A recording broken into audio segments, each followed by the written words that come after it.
Okay, well, we got a nightmare situation where we actually put lath down right on top of the OSB.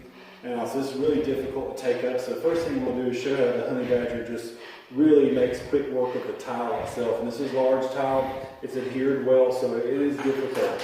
But this thing does make pretty good work of it. Ron ran that in less than a minute.